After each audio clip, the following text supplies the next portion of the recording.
Hello students, differential equation से हमारे पास ये एक क्वेश्चन है, बहुत ही इंपॉर्टेंट क्वेश्चन है फॉर अपकमिंग बोर्ड एग्जाम।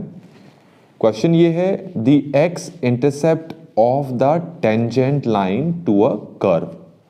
सिर्फ मैं यहाँ तक पढ़ रहा हूँ और यहाँ तक पढ़ने के बाद एक डायग्राम बनाता हूँ, क्योंकि एक्स इंटरसेप्ट की बात कर रखी है तो इसका मतलब है यहाँ पर हमें पहले कोऑर्डिनेट एक्सिस बनाना पड़ेगा। तो मैंने ये कोऑर्डिनेट एक्सिस यहाँ पर बना लिया है, ये हमने y और ये x शो कर दिया। अब ये जो टेंजेंट लाइन है किसी कर्व पे बन रहा है, तो ये मैंने वो कर्व बना लिया। अब कहा है कि the x intercept of the tangent line, इसका सीधा सा मतलब ये है कि आप एक टेंजेंट लाइन बनाएंगे किसी कर्व को, और क्योंकि एक्स इंटरसेप्ट मांगा गया है आपसे टेंजेंट लाइन के लिए, तो इसका मतलब ये हो गया कि जो आप टेंजेंट लाइन इस कर्व पे बनाएंगे वो एक्स एक्सिस को किसी पॉइंट पर कट करेगी और ओरिजिन से उस पॉइंट तक के डिस्टेंस को ही एक्स इंटरसेप्ट बोला जाता है। ये ओरिजिन है, यहां से यहां तक का जो पॉइंट है इसको क्या बोला जाता है? X intercept. आगे देखते हैं। तो आपसे कहा है कि टेंजेंट लाइन का जो एक्स इंटरसेप्ट है is equal to the ordinate of the point of contact. मतलब ये टेंजेंट लाइन कर्व को जिस पॉइंट पर टच करती है उसको पॉइंट ऑफ कांटेक्ट बोलेंगे of tangent line to the curve. इसके कोऑर्डिनेट को हम क्या मान लेते हैं? X comma y. यहां तक आपको समझ में आ गया होगा डायग्राम में जितनी भी चीजें बोली गई थी। अब इस टाइप के क्वेश्चन के लिए सबसे पहले आप क्या करेंगे, ये जो लाइन यहां पर हमने बना रखी है इस लाइन की इक्वेशन लिखेंगे। अब उसके लिए हम लिख लेते हैं y। यहां पर याद रखें, इस लाइन की इक्वेशन में जो वेरिएबल है वो कैपिटल Y और कैपिटल X लिखा जाएगा। आपको बच्चों ये पहले ही बता दूं कि किसी लाइन की इक्वेशन का फॉर्मूला हमारे पास जो होता है वो होता है y minus y1 equal to m x minus x1। ये एक लाइन की इक्वेशन का फॉर्मूला है जब वो लाइन x1 y1 पॉइंट से पास कर रही है और उसका जो स्लोप है वो क्या है? m है। तब हम ये वाला जो फॉर्मूला है लिखते हैं। पर यहां पर ये जो टेंजेंट लाइन है, इस टेंजेंट लाइन के लिए इस y की जगह तो कैपिटल Y आ जाएगा, क्योंकि ये जो टेंजेंट लाइन है x y से पास कर रही है, तो y1 की जगह y, m टेंजेंट लाइन का जो स्लोप होता है वो dy बाय dx होता है, और इसकी जगह कैपिटल X और इसकी जगह स्मॉल x। तो ये है वो लाइन की इक्वेशन जिसको मैंने यहां पर लिखना है। तो y minus y equal to d y over d x, x minus capital X minus x। तो हमें ये लाइन की इक्वेशन मिल चुकी है। ये पहली चीज हो गई। दूसरी चीज, ये जो लाइन की इक्वेशन हमने ये लिखी है, आप देख सकते हैं ये x एक्सिस को ये इस पॉइंट पर इंटरसेक्ट करता है। तो इस पॉइंट पर y की वैल्यू क्या होगी? 0। तो at point P capital Y कितना होगा? 0।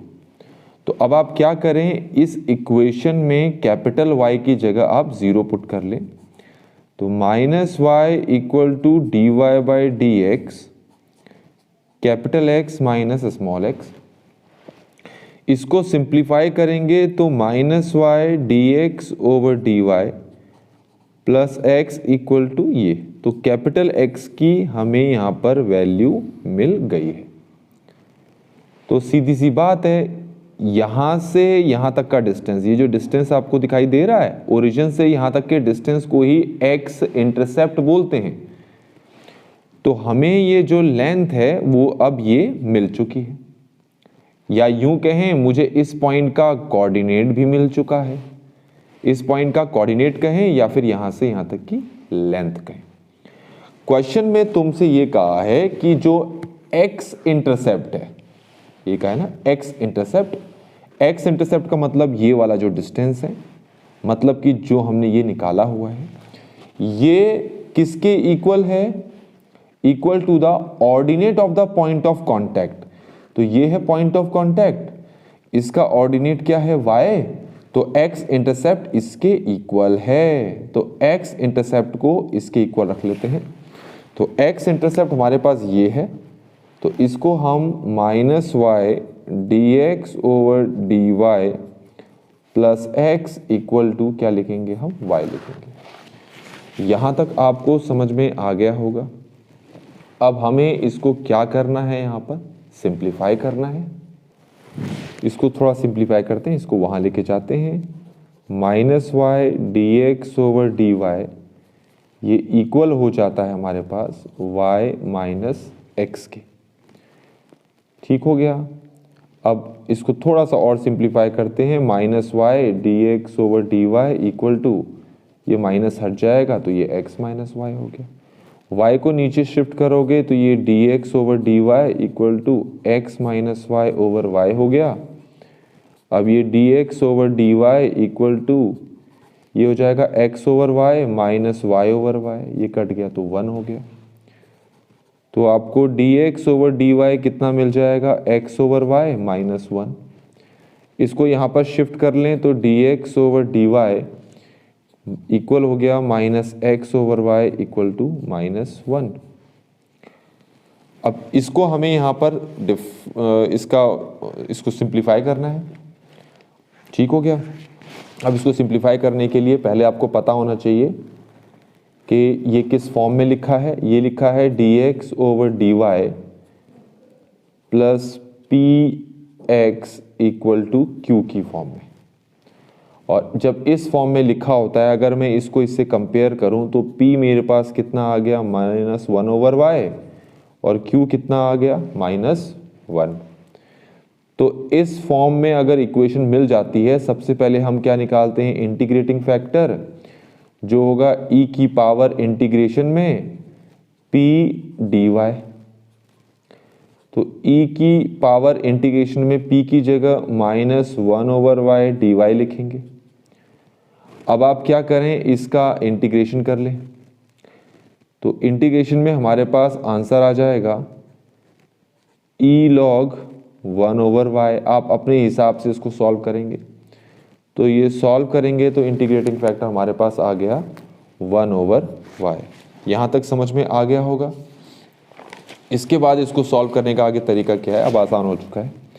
अब इसके बाद हम सॉल्व इस तरीके से करते हैं, x multiply integrating factor equal to integration q multiply integrating factor dy plus c. Integrating factor हमने निकाल दिया है 1 ओवर y, q हमारे पास है माइनस 1, ये है 1 over y dy plus c. तो x over y equal to ये हो जाएगा माइनस लॉग y प्लस इस c को हम एज इट इज रहने देते हैं। तो ये हो गया हमारे पास, क्रॉस मल्टीप्लाई करेंगे तो x equal to minus y log y plus y c, क्या है y c, क्रॉस मल्टीप्लाई कर लिया। इसको यहाँ पर भेजो तो ये हो जाएगा x plus y log y equal to y c. ये समझ में आ गया होगा। तो इसमें x और y आ रहा है, तो सीधी सी बात है x और y किसकी पॉइंट्स हैं, कर्व के, तो वो कर्व की इक्वेशन आ गई।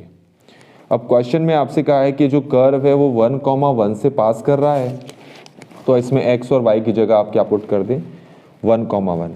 यहाँ 1 पुट करें, यहाँ पर 1 और यहाँ पर 1 पुट करें, तो 1 plus 1 log 1 equal to 1 multiply c. Log 1 0 होता है, तो हमारे पास यहाँ से c की वैल्यू कितनी आ जाएगी, 1।